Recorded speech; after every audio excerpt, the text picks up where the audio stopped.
प्रिय विद्यार्थियों, आज का जो टॉपिक है वो जो आपकी इलेक्ट्रोस्टैटिक्स है उसके लिए जो उपयोगी सूत्र हैं, इम्पोर्टेंट फार्मूलाज हैं, जिनके माध्यम से हम संख्यात्मक प्रश्नों को हल करते हैं।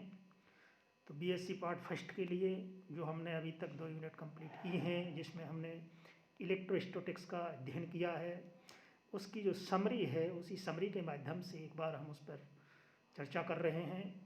तो हम जो फर्स्ट जो यूनिट थी, फर्स्ट जो चैप्टर है, उसमें आपने पढ़ा था अदिश क्षेत्र की प्रवणता से संबद्ध सूत्र, यानी gradient phi equal to del phi upon del n cap, यानी डेल फाई का जो अधिकतम परिवर्तन होता है del phi upon n cap direction में तलों के लंबवत, विभव तलों के लंबवत, इसलिए हम del phi upon del r maximum n cap से परिभाषित करते हैं।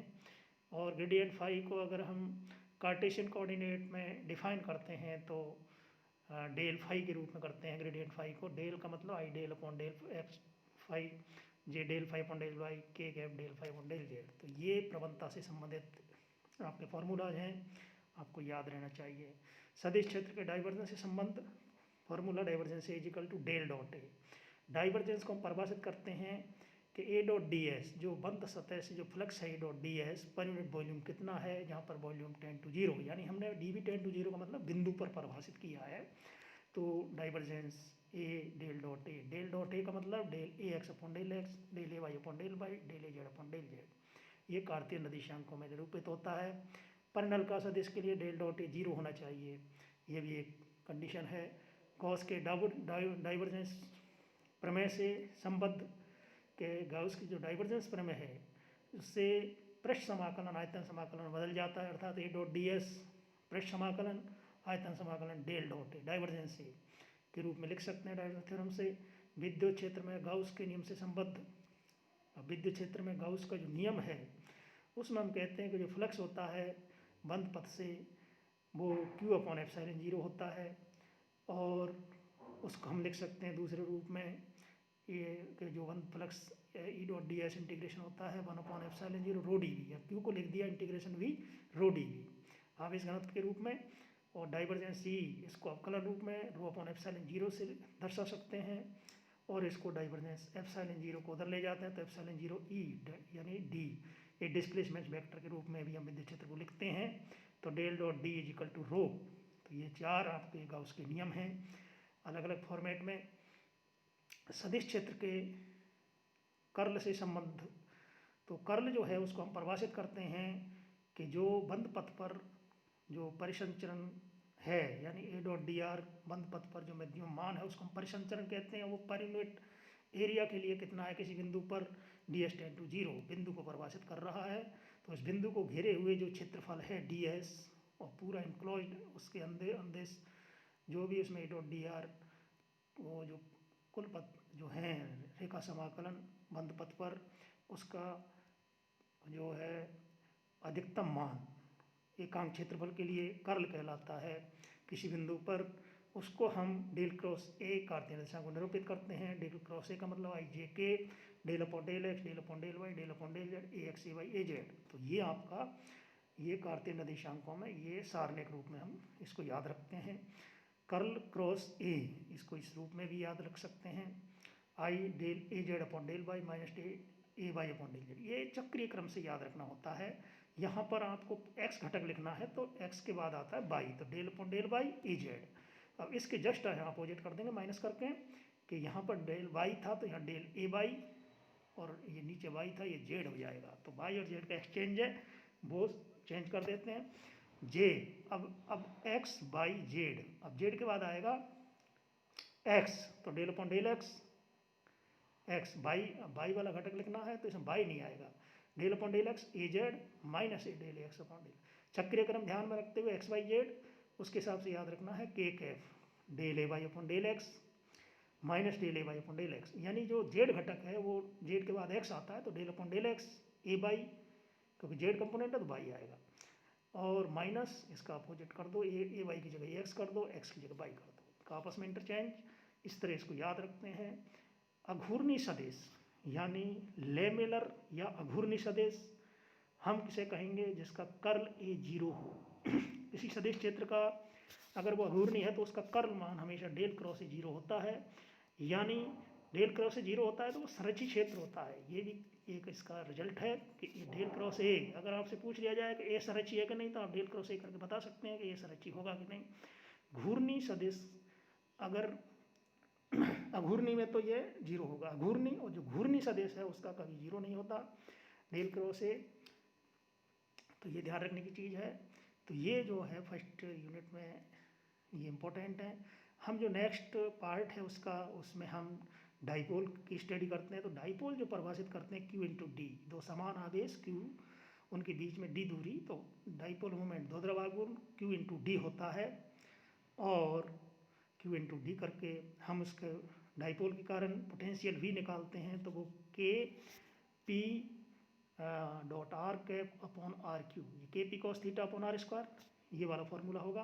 यानी आर और जो उसके डाइपोल की डायरेक्शन और आर के बीच में एंगल थीटा है, तो के पी कॉस थीटा बटे आर स्क्वायर, ये पोटेंशियल होगा। ये हम पोटेंशियल को विद्युत क्षेत्र अगर इस पोटेंशियल से हम कैलकुलेट करते हैं तो ये आ जाता है E is equal to 2 k p r upon r cube 1 + 3 cos square theta. तो ये भी याद रख सकते हैं। P बराबर ये ई आर बराबर minus del V upon del r, E theta बराबर -1 upon r del V upon del theta. तो आपको अगर बी पोटेंशियल दिया है तो ई आर और ई थीटा निकाल करके ई निकाल सकते हैं, equal to √ER² + E theta square, और उससे ये जो तीसरे नंबर का जो सूत्र है ये आपका इससे निकल जाएगा। और फिर हम करते हैं कि डाइपोल का जो बलाघूर्ण लगता है डाइपोल पर विद्युत क्षेत्रीय में, वो P क्रॉस ई, P sin theta n cap होता है। यानी उस पर बल तो 0 लगता है डाइपोल पर, लेकिन बलाघूर्ण P क्रॉस ई लगता है, तो ये P क्रॉस ई हो जाएगा। अधिकतम मान थीटा का 90 होता है, तो ये QP हो जाएगा और 0 हो जाएगा अदरवाइज 90 पे। और जो पोटेंशियल होता है या वर्क जो किया जाता है उसके द्वारा, डाइपोल के द्वारा, -P dot T, PE cos theta. हाँ, तो उसकी जो इसकी और उसको θ1 से θ2 में अगर हम उसको विस्थापित करें तो उसमें जो स्टोर्ड होगी एनर्जी वो PE cos θ1 - cos θ2। कोई डाइपोल है और उसको हमने थीटा एंगल पर रखा हुआ है और θ2 उसको मतलब उसको रोटेट किया है हमने, तो उसमें जो है पोटेंशियल एनर्जी होगी PE cos θ1 - cos θ2। और आगे फिर हम पढ़ते हैं कि जो स्थिर विद्युत ऊर्जा, कि कोई गोला है, समरूप आवेशित गोला है, उसकी स्थिर विद्युत ऊर्जा क्या होती है। तो वो एक गोले की होती है 3/5 KQ² अपॉन आर, आर उसकी त्रिज्या है, Q उसमें समरूप आवेशित गोला है। और पृष्ठ पर विद्युत विभव, उस गोले के पृष्ठ पर विद्युत विभव KQ अपॉन आर होता है। और n आवेशों के निकाय में जो स्थितिज ऊर्जा होती है वो K/2, K का मतलब 1/4πε0 समेशन I1 से n J not equal to 1 to n, i J not equal to I, लेकिन ये 1 से n ये भी होगा, QI QJ बटे RI J not equal to I, तो QI QJ बटे RI जी। तो ये फॉर्मूला है n आवेशों के लिए। अगर 3 आवेश हैं Q1 Q2 Q3 तो उनकी जो स्थितिज ऊर्जा होगी कि Q1 Q2 बटे R12, Q2 Q3 बटे R23, Q3 Q1 upon R13। मतलब इसमें 3 कपल बनेंगे, 3 आपस में कपल बनेंगे 3 के। और अगर आपके 4 हों तो उसमें जो कपल बनेंगे, 3 है तो फैक्टोरियल 3, 3 दूनी 6, लेकिन 2 1 2 2 1 बराबर होते हैं इसलिए 3 बनेंगे। 4 हैं तो फैक्टोरियल 4, 4 3 12, 12 दूना 24, तो 12 बनेंगे। तो 4 आवेश होंगे तो उसके 12 युग्म बनेंगे। और दो आवेश का निकाय है तो उसका KQ1 Q2 अपॉन R12 ये बनेगा। ये पोटेंशियल एनर्जी होगी दो आवेशों की। और E जो होता है -dV upon dr r cap minus gradient B, ये अपन को आता ही है। किसी बिंदु पर विद्युत क्षेत्र KQ अपॉन R, विद्युत क्षेत्र E KQ upon R square, R दूरी पर किसी आवेश Q से R दूरी पर जो विद्युत क्षेत्र होता है बिंदु आवेश के कारण KQ अपॉन R स्क्वायर होता है। और अनंत विस्तार के चालक पृष्ठ के निकट स्थित बिंदु पर जो विद्युत क्षेत्र होता है sigma upon epsilon 0 n cap होता है।